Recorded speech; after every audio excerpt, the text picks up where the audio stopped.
genetical problems that occurs due to non-disjunction. Non-disjunction is actually a process in which chromosome is not completely separated into two cells. Actually जब meiosis का process होता है तो एक cell से दो sales बनते हैं और दोनों सेल्स के अंदर इक्वल क्रोमोसोम का नंबर जाता है। लेकिन अगर नॉन डिसजंक्शन हो, इसका मतलब है कि एक सेल के अंदर क्रोमोसोम का नंबर ज्यादा हो जाएगा और दूसरे सेल के अंदर क्रोमोसोम का नंबर कम होगा। Maybe there is a chance कि एक ही सेल के अंदर सारे क्रोमोसोम्स चले जाएं और other receive none of the chromosome. And it could result three different types of disorders like Klinefelter syndrome, Turner syndrome and Down syndrome. और as a result क्या होगा कि ये तीनों disorders जिस भी person के अंदर होंगे वो infertility cause करेंगे. It means he or she cannot be a mother or father. First of all, the objectives are non-disjunction that I already discussed and describe its consequences for the meiosis and mitosis. These are the objectives that we will discuss in today's lecture. Then chromosomal abnormality, then common numerical chromosomal disorders, monosomy and trisomy. And monosomy means when the one chromosome will be extra, and trisomy etch means कि अगर तीन chromosome यानी कि जो तीन chromatids होते हैं अगर वो एक सेल के अंदर आ जाए, हालांकि एक नॉर्मल क्रोमोसोम के पास दो क्रोमाटिड होते हैं और अगर ट्राइसोमी होगी तो तीन क्रोमाटिड्स उसके पास आ जाएंगे, then we will understand the common numerical sex chromosome disorder which is down syndrome, Turner syndrome and Klinefelter syndrome. The main focus of this lecture is to know the total number of chromosome, the gender, when does this syndrome happen, the name of syndrome, and how we can test that syndrome.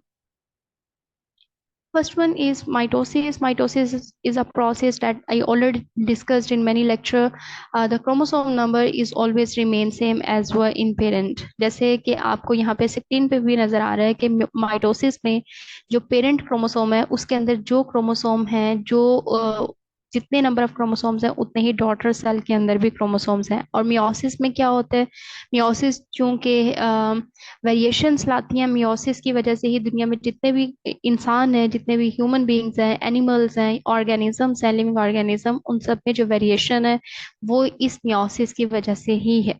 और एक cell से दो cell बनते हैं, फिर दो cell से चार सेल बनते हैं और इसमें डिवीजन दो दफा होती है, इसलिए हम इसको मियोसिस 1 एंड मियोसिस 2 कहते हैं। और meiosis is also called reduction division क्योंकि इसमें क्रोमोसोम का नंबर जो है वो हाफ हो जाता है। As you can see here कि मियोसिस में जो पेरेंट वाला क्रोमोसोम है उसके अंदर चार क्रोमोसोम्स हैं, जबकि अगर आप इसमें डॉटर में देखें तो हर एक के अंदर दो दो क्रोमोसोम्स हैं, या आप कह सकते हैं कि दो क्रोमाटिड्स हैं। Then non-disjunction. In case of meiosis 1, it is failure of chromosome pair to separate properly. As a result, one daughter cell has two chromosomes and the other has none. जैसे कि मैंने पहले भी डिस्कस किया कि non disjunction का मतलब ये भी हो सकता है कि एक ही सेल के पास सारे क्रोमोसोम्स आ जाएं और दूसरे के पास कोई भी ना आए। ऐसा भी हो सकता है कि एक के पास फॉर एग्जांपल 46 क्रोमोसोम टोटल होते हैं, तो 46 में से 23 अगर इक्वल डिस्ट्रीब्यूशन है इसका मतलब है डिसजंक्शन है, और अगर एक में 24 चले गए हैं और दूसरे में 22 चले गए हैं तो ये भी एक नॉन डिसजंक्शन है। ठीक है। और अगर हम माइटोसिस और मियोसिस 2 की बात करें, बोथ आर सिमिलर, बस इसमें ये डिफरेंस होता है कि माइटोसिस में क्रोमाटिड सेपरेट होते हैं और मियोसिस 2 में क्रोमोसोम्स सेपरेट होते हैं। ठीक है। It is the failure of two chromatids of chromosome to separate properly. As a result, one daughter cell has two chromatid and the other has none. The difference between chromosome and chromatid, क्या फर्क होता है? Chromosome जो है उसमें दो chromatids होते हैं, ठीक है, and chromatid is one out of two similar copy of DNA. Non-disjunction can affect each pair of chromosome and the result will be imbalance of chromosome, और इसको हम aneuploidy कहते हैं. ठीक है. This is no treatment for the abnormality, only management of the trait. ठीक है, यानी कि आप इसको मैनेज कर सकते हैं बट इसकी कोई ट्रीटमेंट नहीं है. Here you can see the non-disjunction. यहाँ पे नॉर्मल क्रोमोसोम सेग्रीगेट हुए हैं. देखें यहाँ पे एक सेल है, ठीक है, दो सेल बने तो इसमें भी एक क्रोमोसोम चला गया, इसमें भी एक क्रोमोसोम चला गया. अब यहाँ से चार सेल बने हैं, हर एक सेल के पास एक एक क्रोमाटिड गया है. अब यहाँ पे नॉन डिसजंक्शन है, इसका मतलब है कि एक सेल के पास कोई भी क्रोमोसोम नहीं है और एक के पास दोनों क्रोमोसोम्स चले गए हैं। सेम ऐसे ही जाहिर सी बात है, अगर इसके पास कोई क्रोमोसोम नहीं है तो ये आगे भी कोई क्रोमोसोम ट्रांसफर नहीं कर सकता। और ये यहाँ पे, यहाँ तक नॉर्मल डिवीजन है, लेकिन यहाँ पे क्या हुआ है, इसने नॉर्मल क्रोमोसोम को ट्रांसफर किया, बट इसने जब यहाँ पे सेल्स बनाए हैं, तो सेल्स बनाने के बाद क्या हुआ है कि इसके दोनों क्रोमाटिड एक ही सेल के अंदर चले गए हैं और एक के पास कोई भी क्रोमाटिड नहीं गया। ठीक है, तो ये इसको हम कहते हैं non disjunction. Then aneuploidy, aneuploidy is the presence or absence of abnormal chromosome number of chromosome in a cell। ठीक है, aneuploidy can occur in autosome chromosome. Autosome chromosome क्या होते हैं कि एक ह्यूमन के अंदर 46 क्रोमोसोम है एक सेल के अंदर, और उसमें से जो 22 पेयर्स हैं वो ऑटोसोम क्रोमोसोम के होते हैं और 23rd पेयर जो है वो सेक्स क्रोमोसोम का होता है, जो कि आइडेंटिफाई करता है कि वो मेल है या फीमेल है। If the chromosome will be XX, then a person will be female, and if the chromosome will be XY, then a person will be male। ठीक है, तो एन्यूप्लाइडी ऑटोसोम क्रोमोसोम के अंदर भी हो सकती है और ये सेक्स क्रोमोसोम के अंदर भी हो सकती है। ऑटोसोम क्रोमोसोम के अंदर अगर एक क्रोमाटिड एक्स्ट्रा चले जाएगा तो उसको हम ट्राइसोमी कहेंगे, और ये अगर ऑटोसोम क्रोमोसोम के अंदर है तो इसको हम डाउन सिंड्रोम कहेंगे। और अगर ये एक्स्ट्रा यानी कि ट्राइसोमी है, सेक्स क्रोमोसोम के अंदर है, तो इसको हम लाइन फिल्टर सिंड्रोम कहेंगे। और अगर एक सेक्स क्रोमोसोम एब्सेंट है तो वो टर्नर सिंड्रोम होगा। ठीक है, Down syndrome, in which the trisomy of 21st chromosome, it is a non-disjunction. Also, if the mother is pregnant at very young age, यानी कि अगर 11 से 12 ईयर की एक लड़की है वो प्रेग्नेंट है, तो उसमें डाउन सिंड्रोम के चांसेस इंक्रीज हो जाते हैं। Mothers are the source of extra chromosomes in majority of case. However, 15% of the case, the father contribute the extra 21st chromosome। ठीक है, a small portion of cases are mosaic, and these probably arise from non-disjunction event in early zygotic division। ठीक है, यानी कि infertility के जो chances होते हैं वो अर्ली एज में भी अगर फीमेल प्रेग्नेंट होती है तो भी हो सकते हैं, और अगर लेट एज में वो प्रेग्नेंट होती है तब भी वो उसमें ये चांस कॉम्प्लिकेशंस आ सकती हैं। और डाउन सिंड्रोम जो है वो ज्यादा कौन कंट्रीब्यूट कर रहा है, फीमेल कंट्रीब्यूट करती है, और लेस जो है वो father contribute. Here are the features of down syndrome baby. इसमें उसके मसल टोन कम होंगे, ठीक है, हेड और उसकी फेशियल मालफॉर्मेशन होगी, यानी कि प्रॉपर तरीके से फॉर्मेशन नहीं होगी। उसका फेस ब्रॉड होगा, उसके जॉस बहुत ज्यादा ब्रॉड होंगे, ठीक है। आईज जो है उसकी बाहर की तरफ होंगी, टंग उसकी प्रोट्रूडेड होगी यानी कि बाहर की तरफ निकली होगी, ठीक है। और उसमें क्या होगा, मतलब ये पर्सन जो है वो इतना ज्यादा लाइफ स्पैन उसका नहीं होता, वो ज्यादा टाइम सरवाइव नहीं कर सकता, ठीक है। उसमें इन्फेक्टियस डिजीजेस होने के ज्यादा चांसेस होते हैं, हार्ट उसका सही तरीके से काम नहीं करता, इवन के पर्सन जो है वो मेंटली रिटार्डेड होता है।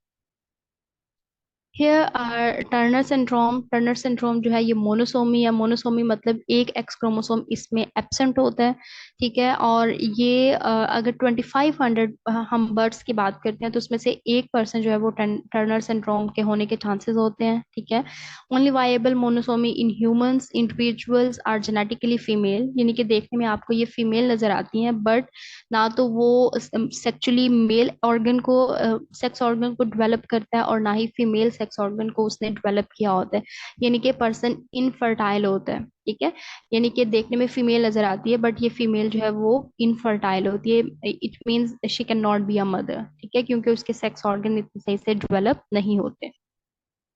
Then the features of Turner syndrome, उसका शॉर्ट स्ट्रेचर होता है, ठीक है, ब्रॉड चेस्ट, ठीक है, हेयर लाइन उसकी कम होती है, उसमें वेब्ड उसकी नेक होती है, ठीक है। इसके अलावा उसकी ओवरी इतनी सही तरीके से डेवलप नहीं होती, कार्डियोवैस्कुलर प्रॉब्लम्स हो सकते हैं, ठीक है। इसके अलावा उसमें इंटेलिजेंस का लेवल बहुत कम होता है, लाइफ स्पैन उसका नॉर्मल होता है, ठीक है। और इसके अलावा उसमें ऑस्टियोपोरोसिस के चांसेस हो सकते हैं, ठीक है। और इसके अलावा वो पर्सन क्या होगी, वो इनफर्टाइल फीमेल होगी, as I already discuss. Then Klinefelter syndrome. Klinefelter syndrome जो है ये भी एक ट्राइसोमी है, इसमें एक एक्स क्रोमोसोम एक्स्ट्रा आ जाता है, और ये फिजिकली देखने में आपको मेल नजर आता है, बट ये मेल जो है ये भी इनफर्टाइल होता है, क्योंकि उसमें मेल ऑर्गन सही तरीके से डेवलप नहीं करता।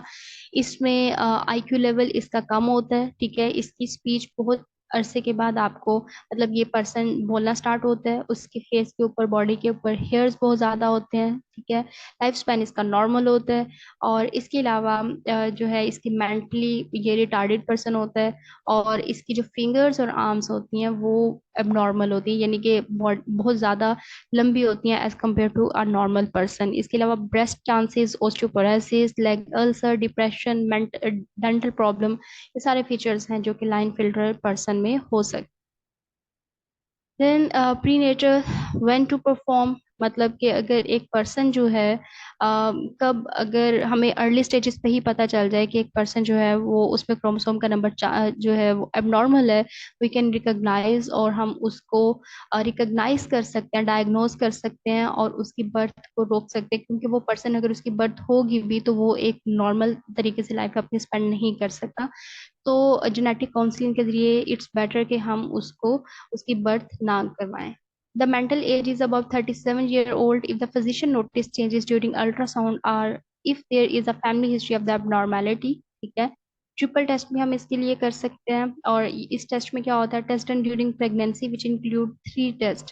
पहला जो है एएफपी टेस्ट होता है, एचसीजी टेस्ट होता है, जो कि मेन प्रेगनेंसी को शो करता है। अगर ये हार्मोन इंक्रीज होगा तो इसका मतलब है कि प्रेगनेंसी सक्सेसफुल है। एस्ट्रायोल जो है ये टेस्ट हम कर सकते हैं, ठीक है। और अगर ये पॉजिटिव आता है तो इसका मतलब है कि डिजीज होने के चांसेस हैं। क्रोमोसोमल टेस्टिंग हम कर सकते हैं इनफर्टिलिटी, और ये in case of recurrent miscarriage of primary infertility के वक्त हम इसको कर सकते हैं। Postnatal, if the baby has learning and development disability और growth retardation. Then other test could be performed, यानी कि इनफ्लोरेसेंस, मतलब FISH आप परफॉर्म कर सकते हैं, फ्लोरेसेंस इन सिटू हाइब्रिडाइजेशन। और इसमें भी आपने, जब फीमेल प्रेग्नेंट होती है तो उसके प्लेसेंटा से आपने सैंपल लेना होता है। सैंपल लेके आपने उसके क्रोमोसोम के नंबर को आइडेंटिफाई करना होता है कि if a embryo or zygote have a normal number of chromosomes or not. आप इसका QF PCR करवा सकते हैं, ठीक है। Then you can perform cell-free fetal DNA, and all these tests can be performed to check the abnormality, like for Down syndrome, Klinefelter syndrome, and Turner syndrome as well. Then these are the questions that I hope कि आपको आज के lecture से आपको इसकी understanding हो गई होगी। अगर आपको आज का लेक्चर पसंद आया तो प्लीज़ इन सारे क्वेश्चंस को आप सॉल्व करें, इसको कमेंट में आप इसका आंसर करें। If you find any difficulty you can ask in the comment box. That's all about today's lecture. अपना ख्याल रखिएगा। अल्लाह हाफिज़।